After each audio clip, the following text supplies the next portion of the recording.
Hi students, welcome to my channel. So நீங்கள் பார்த்துருக்காங்க social science தான். இது சென்னை மிட்டம் 2024ஓட ஒரு கொஸ்டின் பேப்பர் தான், ஒரிஜினல் கொஸ்டின் பேப்பர். ஸோ இதில் வந்து நான் மிட்டம் பற்றி உங்களுக்கு சொல்ல போகிறதில்ல, எப்படி மார்க் வாங்கலாம் அப்படின்றத பற்றி தான் சொல்ல போகிறேன். ஸோ மறக்காமல் அவங்க போய் பார்க்கலாம். அது முன்னாடி நம்ம வீடியோ லைக் பண்ணிவிட்டு நம்ம சேனலை சப்ஸ்கிரைப் பண்ணிட்டு பாருங்கள். So coming back to content, நீங்கள் வந்து சோஷியலில் வந்து புக்கு ஃபுல்லாக படிக்கணும் அப்படின்னா இம்பாசிபிள், அது யாராலுமே முடியாது எனக்கு தெரிஞ்சு. ஸோ நீங்கள் மார்க் ஸ்கோரிங் ஏரியா பார்த்து படிங்க.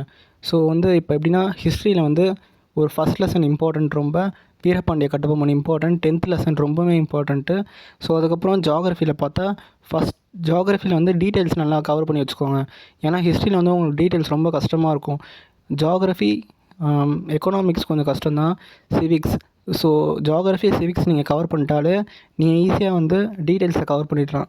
ஸோ எக்கனாமிக்ஸு, சிவிக்ஸு, ஹிஸ்ட்ரி இது வந்து 2 மார்க்ஸ் கவர் பண்ணிக்கோங்க. ஸோ 3 மார்க்ஸ்க்கு வந்து சேம் அதே தான். சிவிக்ஸ், எக்கனாமிக்ஸ் வந்து எப்படியும் 3 மார்க் வந்து எனக்கு தெரிஞ்ச ஒரு 4 வரும், 2. ஸோ அதில் நீங்கள் அட்டன் பண்ணால் கூட நீங்கள் ஈஸியாக அட்டன் பண்ணிடலாம். அதுக்கப்புறம் மேப்பு வந்து உங்களுக்கு வேர்ல்டு மேப்பு, இந்தியா மேப்பு, இது 2மே வரும். ஸோ இது 2த்தில் நீங்கள் மறக்காமல் நீங்கள் மேப்பு தான் உங்களுக்கு ஸ்கோரிங் ஏரியா.